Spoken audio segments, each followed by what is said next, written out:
Oke.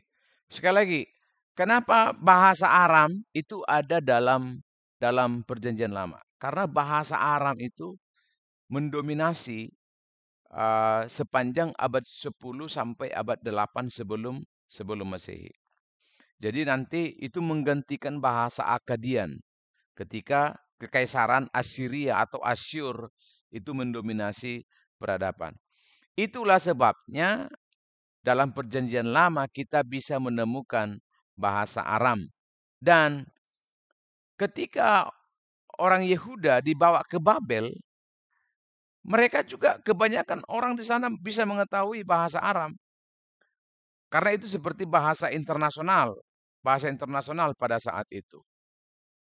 Maka ketika Asyur tumbang, lalu kemudian Babel mengalahkan mereka, nah kebudayaan Babel mendominasi. Lalu nanti media Persia mengalahkan Babel, kebudayaan media Persia mendominasi. Maka kalau kita lihat, orang Israel itu karena punya induk semang, tahu induk semang ya, para penguasa yang berganti-ganti, maka mereka bisa tahu banyak bahasa. Waktu mereka dijajah pada zamannya Musa di Mesir 400 tahun, tentu saja mereka tahu bahasa Mesir, bahasa-bahasa Kanaan dan seterusnya.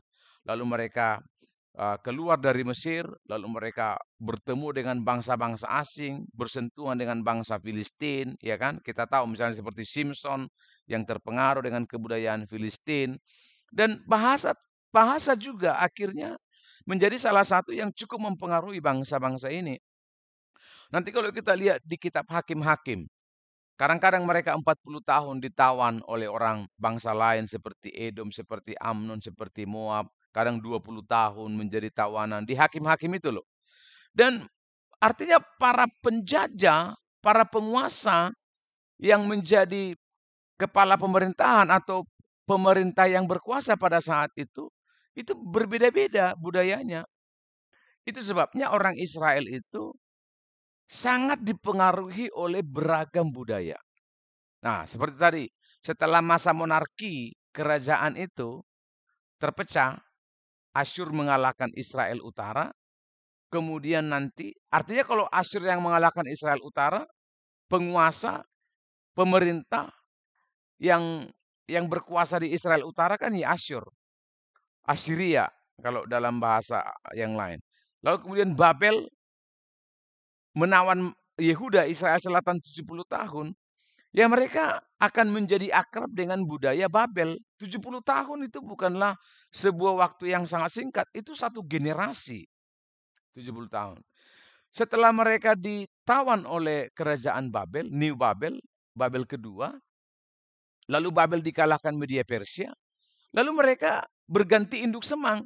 Mereka dijajah atau paling tidak dikuasai oleh pemerintahannya Kores, Darius, Artasasta, Ahasveros, yang tentu saja secara culture, secara budaya berbeda dengan budayanya kerajaan Asyur, berbeda dengan kerajaan Mesir, berbeda dengan kerajaan Filistin, termasuk bahasanya.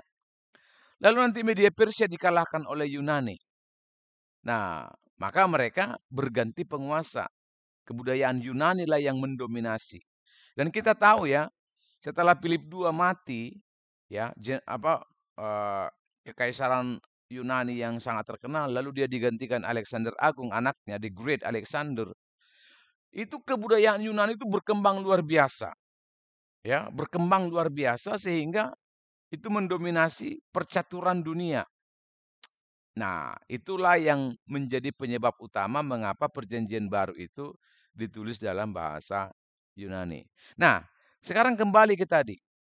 Kalau kita lihat pada abad ketiga sebelum Masehi, Alkitab diterjemahkan ke dalam bahasa Yunani yang kita sebut Septuaginta, LXX. Itu kenapa?